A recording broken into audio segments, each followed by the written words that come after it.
नमस्कार, आप देख रहे हैं मेयर दर्शन और आज के मेयर दर्शन के बुलेटिन में आप सभी का स्वागत है। आज के बुलेटिन के साथ मैं हूं निशा।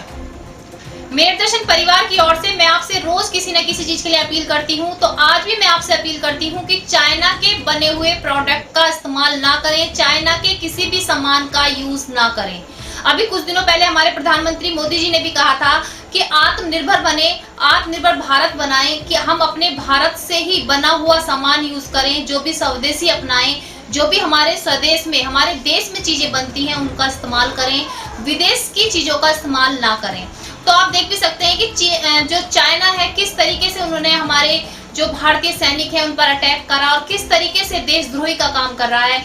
तो मैं चाहती हूँ कि जो चीन से आने वाला सामान है कोई भी यूज ना किया जाए। चीन के कोई भी प्रोडक्ट जैसे कि मोबाइल हो गए, लैपटॉप हो गए और बहुत सारी चीजें हैं चीन की, तो उनको यूज ना करें। इसी में हमारा जो है एक मुंह तोड़ जवाब होगा कि हम चाइना को मुंह तोड़ जवाब जब ही दे सकते हैं जब हम उसके बनाए हुए प्रोडक्ट का इस्तेमाल ना करें, क्योंकि आप सभी जानते हैं कि भारत से चाइना को कितना फायदा है, कितना माल चाइना का जो हमारे भारत में आता है, जो हम लोग खरीदते हैं। सबसे बड़ी बात है कि मोबाइल पे ऐप चलता है टिकटॉक और आम जनता छोटे से लेकर बड़े तक सभी टिकटॉक के दीवाने हैं। तो ये भी एक चाइनीज ऐप है, इसको भी अपने फोन से डिलीट कर दें। कि आप अगर अब शहीदों की जगह जो है सीमा पर काम नहीं कर सकते, लेकिन केवल इतना तो कर सकते हैं कि अपने मोबाइल से जितने भी चाइनीज ऐप हैं उनका बहिष्कार कर दें, चाइनीज चीजों का बहिष्कार कर दें। इससे ही चीन को बहुत बड़ा नुकसान होगा। हम सरहद पर नहीं जा सकते, लेकिन अपने घरों में रह के हर तरीके से अपने घरों में रहने के बाद भी जिस तरीके से हम कोरोना महामारी से लड़ रहे हैं उसी तरीके से हम चीन से भी लड़ सकते हैं।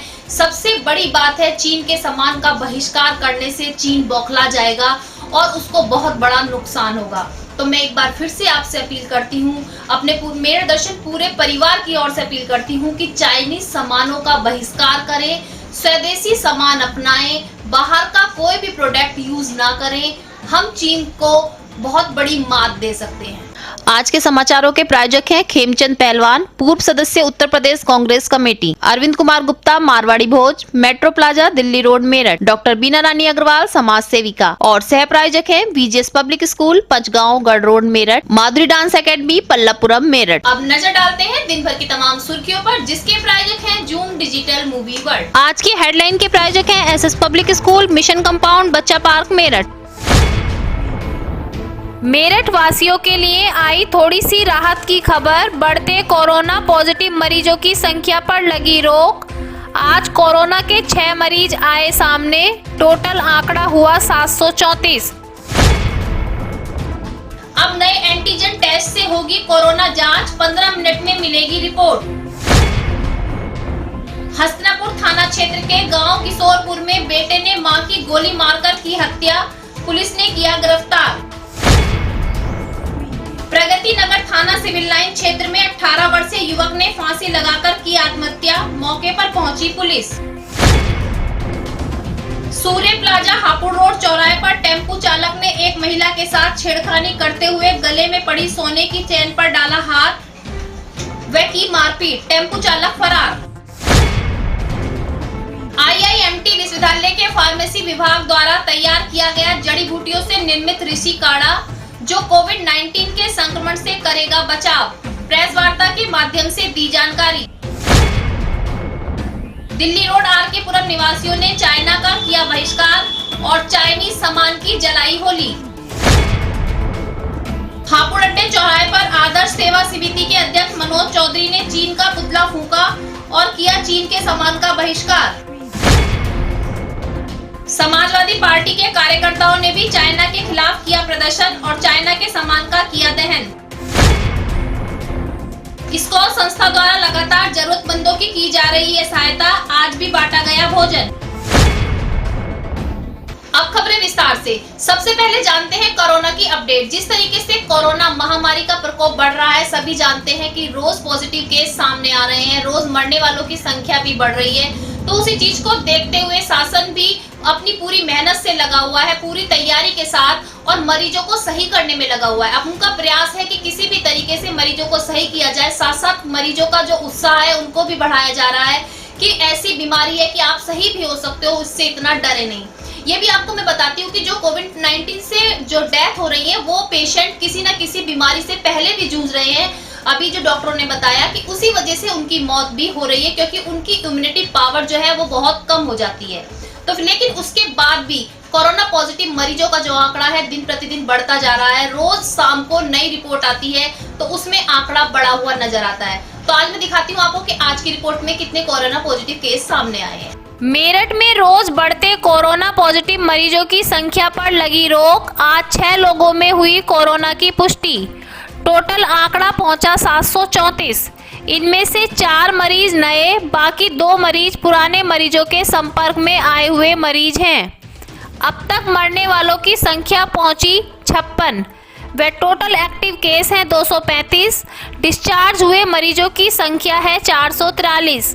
मेरठ सीएमओ डॉक्टर राजकुमार ने की पुष्टि। कोरोना महामारी के बढ़ते कदमों को देखते हुए मैंने आपको पहले बताया था कि मेडिकल कॉलेज में एक ऐसी मशीन लगाई गई है जो जल्द से जल्द रिपोर्ट देगी। जी हाँ, मरीज बढ़ते जा रहे हैं, लेकिन रिपोर्ट की आने में जो टाइम लगता था 24 घंटे से 40 घंटे तक लग रहे थे रिपोर्ट आने में। इतने मरीजों को रिपोर्ट का इंतजार करना पड़ता था और ट्रीटमेंट नहीं हो पा रहा था। उन्हीं सारी सुविधाओं को देखते हुए मेडिकल कॉलेज में एक मशीन लगाई गई है जो अब वर्किंग में हो चुकी है और वर्क कर रही है कि अब कोरोना टेस्ट करने के केवल 15 मिनट बाद रिपोर्ट आ जाएगी। तो जिससे मेडिकल जांच 15 मिनट में रिपोर्ट दे रही है, तो उसके बाद मरीज का ट्रीटमेंट भी जल्द से जल्द शुरू हो जाएगा। तो आप देख सकते हैं इस बीमारी से लड़ने के लिए किस तरीके से शासन, प्रशासन और मेडिकल विभाग लगा हुआ है कि किस तरीके से मरीज सामने रहे हैं तो उनको ठीक करके उनके घर भी भेजा जाए। हसनापुर थाना क्षेत्र के किशोरपुर गांव से आज ऐसी घटना सामने आई कि कलयुगी बेटे ने मां को गोली मारकर हत्या कर दी। जी हाँ, मैं बताती हूँ आपको कि एक बेटे ने, कलयुग के बेटे ने अपनी मां को गोली मारकर हत्या कर दी जब वो अपने घर में सोई हुई थी। पुलिस मौके पर पहुंची, बेटे को गिरफ्तार कर लिया गया है, लेकिन मामला अभी उलझा हुआ है। समझ में नहीं आ रहा है कि बेटे ने ऐसा कदम क्यों उठाया कि जन्म देने वाली मां को ही मार दिया। कहा जाता है मां को भगवान का दर्जा दिया जाता है, लेकिन ऐसी क्या घटना हो गई थी कि बेटा मां को मारने के लिए मजबूर हो चुका है। तो अब पुलिस छानबीन में लगी हुई है, सबको पोस्टमार्टम के लिए भेजा गया। वहीं दूसरी ओर थाना सिविल लाइन क्षेत्र के प्रगति नगर से भी एक सूचना आई कि एक युवक अपने नाना के पास रहता था। 18 वर्ष के युवक ने फांसी लगाकर आत्महत्या कर ली। घटना समझ में नहीं आई है, जो उलझी हुई गुत्थी है कि किस कारण से युवक ने आत्महत्या की है। परिजनों से हमने बात की तो परिजनों का कहना है कि अभी कुछ दिन पहले कुछ लड़कों के साथ उसकी मुंह भाषा हो गई थी, उसके चलते सब समझा बुझाकर घर पे ले आए गए थे, लेकिन उसके बाद भी वो बीच में भी लड़का कई बार घर से गायब रहा है। समझ में नहीं आ रहा है कि किस कारण से उसने आत्महत्या की। पुलिस मौके पर पहुंची, सबको पोस्टमार्टम के लिए भेजा गया, लेकिन उसके बाद भी छानबीन में लगी हुई है कि युवक की आत्महत्या करने का क्या कारण रहा होगा। तो देख सकते हैं कि अपनी जान को कितने सस्ते में लोग ले रहे हैं, समझ नहीं रहे हैं और नादानी के चलते अपनी जान खुद ही दे रहे हैं। आज नहीं हुई, कल ये मतलब हम तो खेत पे चले गए, परसों नरसों मतलब खेत पे चला गया था। ये आई सुन नहीं तो वहाँ पिन ने लड़ाई दंगा कर दी किसी से। आई सुन वो कोई बात नहीं, हम समझू के अपने लिया है, उन्हें भी समझा दिया। उसके बाद में इनने क्या काम करा कि देखो फिर मतलब रात में ये गुम हो गया, तो 2-2:30 बजे करीब आ गया। ये कोई बात नहीं, आ गया, आई समझ नहीं। उसके बाद फिर तो कोई बात ही नहीं हुई, रोटी भी खाई, सब कुछ करी, पानी भी पिया, लेटा बैठा भी रहा। अच्छा जी, कल हम फिर सवेरे खेत पे चले गए, आई समझ नहीं। ये सवेरे 10-11 बजे उठा, उसके बाद में ये चला गया। ये थाना सिविल लाइन क्षेत्र में मोहल्ला है नंगला मट्टू, उसमें सर्वोदय नगर में एक युवक की जो है डेड बॉडी लटकती हुई मिली है छत से निर्माणाधीन आवास में। ये बच्चा यहाँ पे अपने मामा के पास रहता था, राजेश कुशवाहा के मामा हैं। एग्जाम चल रहे थे, 12वीं में पढ़ता है SSD में। अब कोई कारण रहा इसका बताते, मम्मी से बात करना चाहता था, वहाँ से बात नहीं हो पाई, ये चुप था और कल शाम से ये मिस था, लेकिन इन्होंने पुलिस को इन्फॉर्म नहीं किया। आज ही खबर किया कि ऐसे उसकी डेड बॉडी लटकी हुई है, पहले इनको पता नहीं चल पाया। बदबू आई तो ये वहाँ गए और तभी ना मालूम हुआ, तो उसकी डेड बॉडी को उतारा गया है और पंचायतनामा भर के वो कारण जानने के लिए मोर्चरी भेजा गया। पंचायतनामे के बाद स्थिति क्लियर होगी, कोई और बात तो नहीं है। जैसा भी होगा उस हिसाब से कार्रवाई की जाएगी। सर, कोई सुसाइड नोट या किसी प्रकार का कोई पत्र मिला? नहीं, इस तरह की अभी कोई चीज़ नहीं मिली, सुसाइड नोट नहीं मिला है। उनके परिजनों से बात की गई है और क्लियर हो जाएंगी चीज़ें कि क्या कोई और चीज़ तो नहीं है। पंचायत में पोस्टमार्टम के अंदर सब चीज़ें क्लियर। कोरोना महामारी के बढ़ते प्रकोप को देखते हुए सभी अपने अपने तरीके से उससे बचने के उपाय ढूंढ रहे हैं, सभी अपने तरीके से बचने के इलाज उनके ढूंढ रहे हैं। तो वहीं पर IMT विश्वविद्यालय द्वारा फार्मेसी विभाग द्वारा आज एक प्रेस वार्ता का आयोजन किया गया, जिसमें उन्होंने बताया कि जड़ी बूटियों के मिश्रित से जड़ी बूटियों के निर्माण से एक काढ़ा तैयार किया गया है जो कोविड-19 के मरीजों के लिए बहुत फायदेमंद है। और उससे पहले भी अगर आपको लक्षण नजर आते हैं, गले में खांसी होना, गले में दर्द होना, खांसी जुकाम, तो उसमें भी उस काढ़े को पिया जा सकता है। साथ साथ ये इम्यूनिटी बढ़ाने का भी काम करेगा। तो आप देख सकते हैं कोविड-19 से बचाने के लिए हर एक अपना प्रयास कर रहे हैं। हर तरीके से सब कोई चाहते हैं कि इस बीमारी से हम जल्द से जल्द छुटकारा पा लें। 5-6 बजे के बीच में इसको गर्म 1 गिलास आप ले लीजिए, फिर आप अपने काम पे चले जाइए। जो जिसको योगा करना है, एक्सरसाइज का जो है कोविड-19 के लिए आप इसका यूज़ बता रहे हैं, तो किस तरह से यूज़ किया जाएगा, क्या इसके अंदर जड़ी बूटी, उसके बारे में? देखिए, इसके अंदर 15 जड़ी बूटियों से हमने ये काढ़ा बनाया है और ये इसका जो हमने ज्ञान लिया है, जो पुराने चरक विद्या और पुराने जो ऋषि मुनियों के द्वारा जो आज से हज़ारों वर्ष पहले जो इसके बारे में बता गए थे, उसका हमने सम्मिश्रण बना के उसका हमने सारे जड़ी बूटियों को खोज करने के बाद में तब ये काढ़ा बनाया। और हर जड़ी बूटी के अंदर एक ऐसी प्रॉपर्टीज़ है जो आपके सांस लेने के लिए, खांसी के लिए, जो कोविड के लक्षण हैं उनको दूर करने के लिए सक्षम है ये। और ये हमने ये काढ़ा है जो आप इसको हम समझते हैं, जो हमने पुस्तकों में पढ़ा है कि इसको पीने से आपकी इम्यूनिटी स्ट्रेंथ बढ़ेगी और कोविड का अटैक आप उसको आराम से आप बच सकते हैं उससे। इसका कोई रिसर्च किया है जिस तरीके से आप 100% गारंटी के साथ बता रहे हैं कि कोविड-19 पर असर करेगा, तो रिसर्च की अगर बात की जाए तो रिसर्च किस चीज़ पर किया गया है?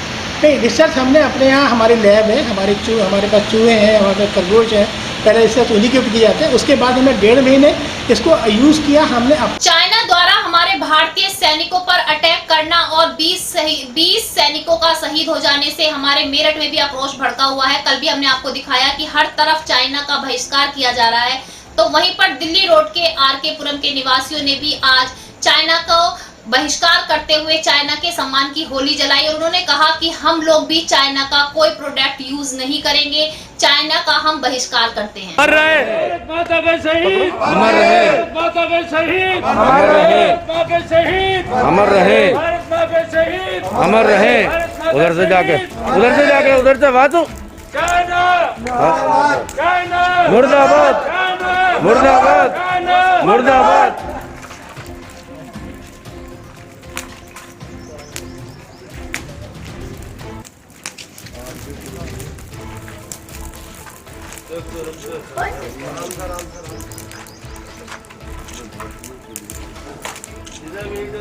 चाल देना इनके जो है RK पुरम में जो है इसकी होली फूकी गई, चाइना के सम्मान की चाइना का बहिष्कार किया गया।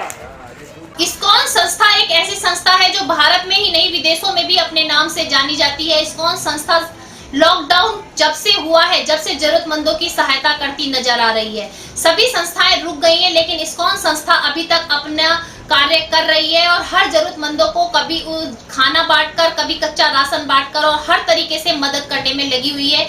आज भी इस्कॉन संस्था द्वारा जरूरतमंदों को खाना बांटा गया और उनका कहना है कि जब तक उनके भगवान राधे कृष्ण उनके साथ हैं तब तक वो जरूरतमंदों की सेवा करते रहेंगे और उनको भोजन बांटते रहेंगे।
आज के बुलेटिन में बस इतना ही। तेज और ताजा खबरें जानने के लिए देखते रहिए मेरठ दर्शन। यदि आप भी हमारे साथ जुड़ना चाहते हैं तो नीचे दिए गए नंबर पर संपर्क करें और सब्सक्राइब करें MT न्यूज मेरठ।